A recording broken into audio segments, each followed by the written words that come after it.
To understand more about plate tectonics and continental drift, we have to look deep inside the Earth. The Earth's interior consists of several different layers. The inner core, which is believed to be solid iron and which is very hot. The outer core, which is believed to consist of rocky material so hot and under such great pressure that it is in a liquid state. The mantle, which is not as hot as the outer core and not as liquid.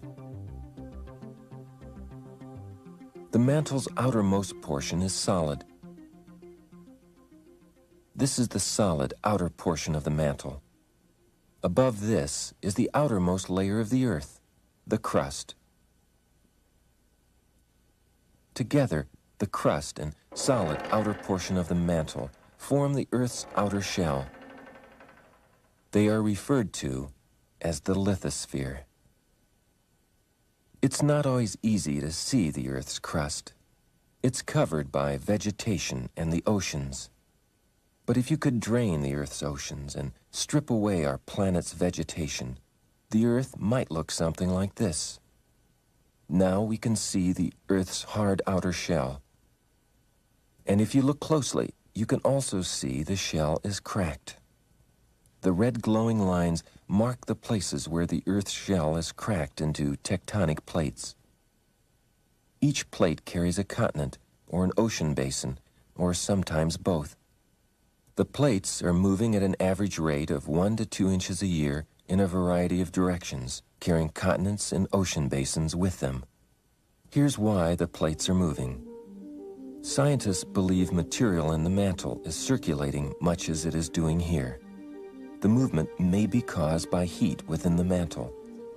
You can get an idea of how heat can cause a circulating movement by watching rice as it boils. What you see happening within this beaker is similar to what's happening within the Earth's mantle. As mantle material moves, perhaps only inches a year, it causes the plates above it to move as well. In some places, plates are moving in opposite directions. They are moving apart. The area where two plates are moving apart is called a divergent boundary.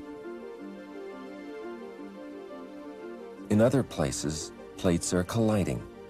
The area where two plates are colliding is called a convergent boundary.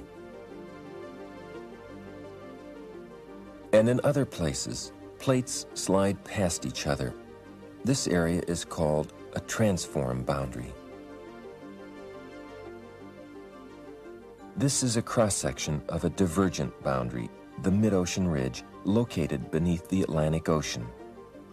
The North American plate is on the left, and the Eurasian plate is on the right. Scientists believe that as the plates move apart, mantle material called magma rises to fill the gap. Magma is the name we give lava before it erupts from volcanoes, as it is doing here. The magma cools and hardens on the ocean floor, adding new crust to old. And as the seafloor spreads, North America moves farther away from Asia.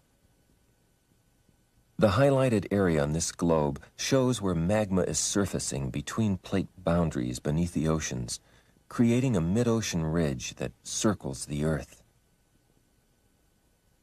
The ocean floor spreads in one direction on one side of the ridge, and in the opposite direction on the other.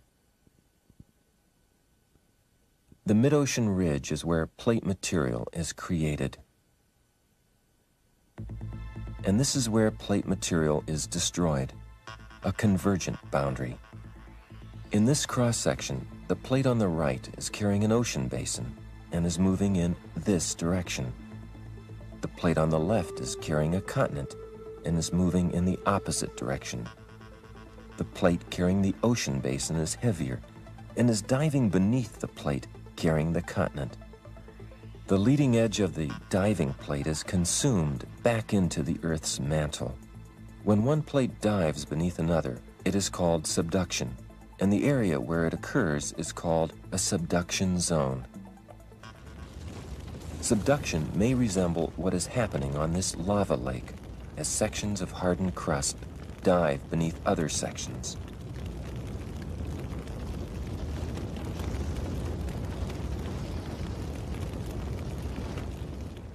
The highlighted areas on this globe mark convergent boundaries.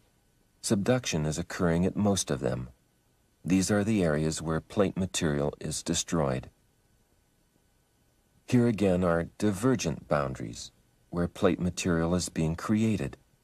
Again, most of them are beneath the oceans, creating a mid-ocean ridge that circles the globe.